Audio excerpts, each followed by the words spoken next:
वास्तव बातमी। जनतेने आम्हाला मागच्या वेळेस एक संधी दिली होती, पण आम्हाला फक्त 6 महिनेच काम करायची संधी मिळाली होती। सो आम्ही जनतेला परत एकदा एक विनंती करतो की आम्हाला ह्यावेळेस आपण परत एकदा आपलं कामं करायची संधी आदरणीय डॉक्टर प्रवलसिंह मोहिते पाटील साहेबांच्या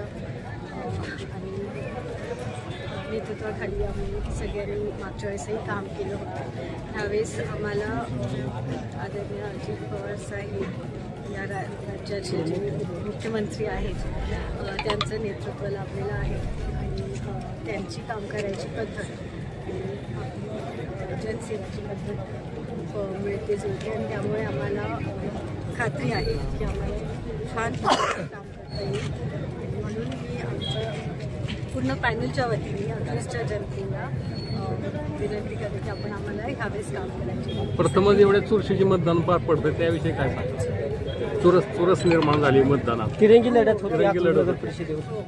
सो आम्ही खूप पहिल्यापासून लढत आलेलो आहोत आणि ॲक्च्युली आमचे जे सासरे आहेत लोकनेते प्रतापसिंह मोहिते पाटील साहेब त्यांनी आम्हाला खूप स्पष्टपणे सांगितलेलं की अकलूजची जी जनता आहे ती आपले कुटुंब आहे, तर काहीही झालं तरी तुम्ही त्यांच्यासाठी त्यांच्या हक्कासाठी लढत राहा आणि तेच आम्ही करत आहोत।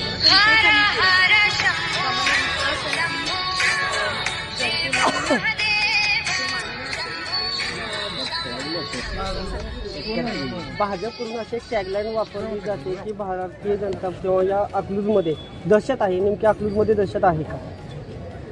आमच्यासाठी तर हे आमचं कुटुंब आहे, सो आम्ही नेहमी त्यांच्यासाठी काम करत आलो आणि आमचं फोकस ते आहे। आता भाजप काय म्हणत आहे आणि बाकीचे पक्ष काय म्हणत आहेत ते आपल्याला माहीतच असेल, बट आमचं फोकस एकच आहे की जनतेचा विकास, जनतेसाठी काम। आपल्या महायुतीचा घटक पक्ष असताना स्वतंत्र निवडणूक कशी काय? नाही, ह्याचं जे उत्तर आहे ते पक्षाचे जे प्रमुख नेते आहेत त्यांनीच दिलेलं आहे। याचा फायदा शिवरत्नवरील मोहिते पाटलांना होईल असं वाटत नाही का? मतविभाजन कसं आहे, मला तरी वाटतं की ही लोकल बॉडी निवडणूक असल्यामुळे जनता उमेदवारांकडे बघून मतदान करतील। त्यांना ही मोस्टली सगळी माहितीतली लोक आहेत, त्यांच्या जवळपासची आहेत, त्यांच्या वॉर्डची आहेत आणि आपल्या पॅनलमध्ये आपण सगळ्या घटकांना आपण एक संधी दिली आणि सगळ्यात महत्त्वाचं आपल्याकडे सुशिक्षित उमेदवार असे आहेत। सो मला वाटतं की जनतेला ते भावेल आणि ते आम्हाला काम करायची संधी। आपल्या नगराध्यक्ष पदाचे उमेदवार कोण आहे?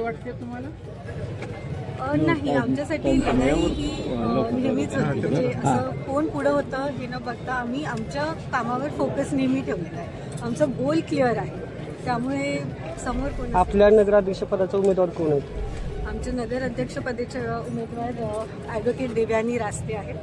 त्या बाय प्रोफेशन वकील आहेत, त्यामुळे आय थिंक एक सुशिक्षित असं एक अध्यक्ष असल्यामुळे आपल्याला खूप छान कामं पुढे जाऊ शकतात। महाराष्ट्रासह सोलापूर जिल्हा आणि माळशिरस तालुक्यातील महत्त्वाच्या आणि ताज्या बातम्या पाहण्यासाठी भूमिपुत्र न्यूज चॅनलला यूट्यूबवर सबस्क्राईब करा आणि बेल आयकॉन प्रेस करा।